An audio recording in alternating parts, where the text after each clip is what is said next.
1 in 8 women will be diagnosed with breast cancer, and I'm one of them. On February 14th, 2024, I was diagnosed with invasive lobular carcinoma in my right breast. I know, happy Valentine's Day to me, pass the roses and chocolates. Well, a few weeks later, the test showed that my cancer was also in my liver.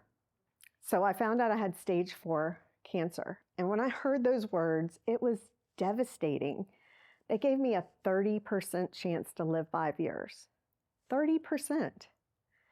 I have breast cancer, runs in my family. Both my grandmothers, my mom, and my cousin had breast cancer.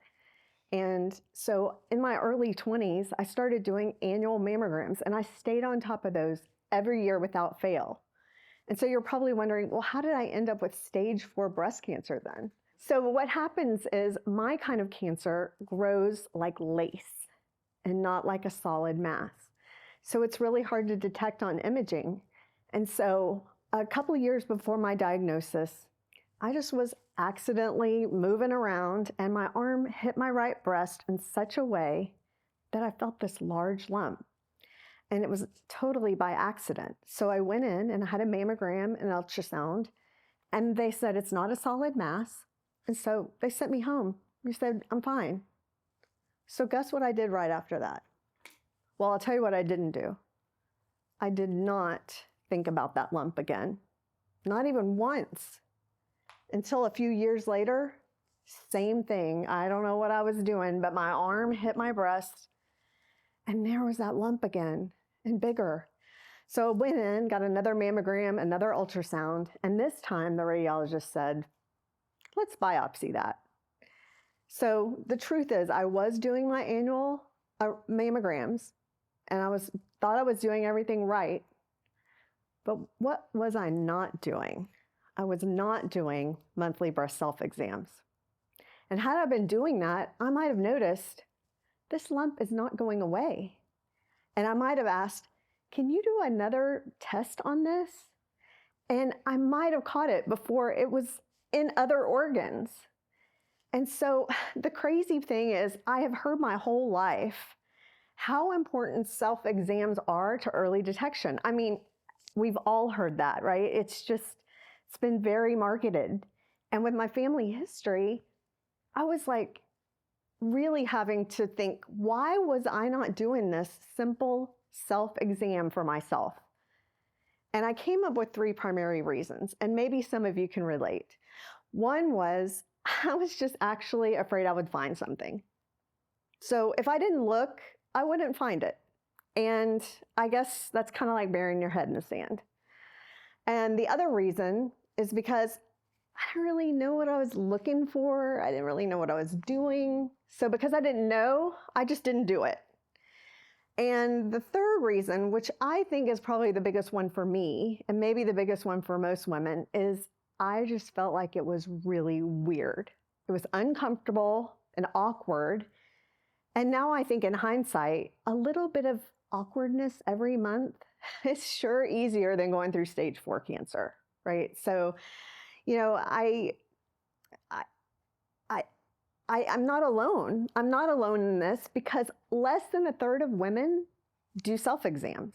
So that means there's 2/3 of us that are not taking charge of our health. But I have some great news to share with you tonight.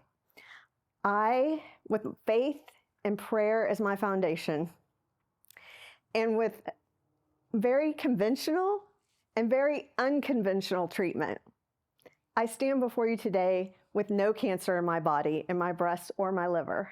And I've been cancer-free for over a year. And now, I know, it's amazing and it's a miracle. And now my oncologist gives me a 95% chance to live 5 years. And I like that statistic far better, don't you? I'm not a math person, but I think that's better. And so, but I know what all the husbands are thinking. You're thinking, I can help my wife with this situation, right? You're thinking that's the first thing you're thinking is I can help.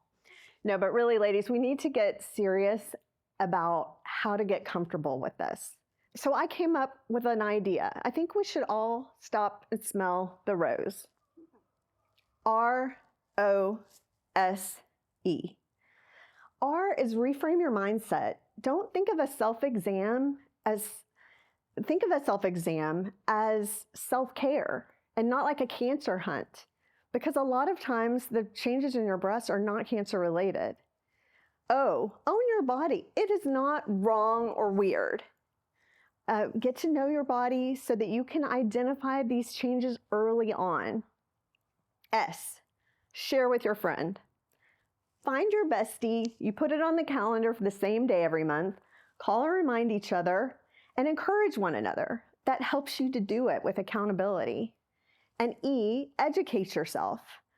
Ask your doctor what to look for, or go online and find a reputable resource. But early detection really does save lives. And I'm standing here before you today full of gratitude, hope, and purpose.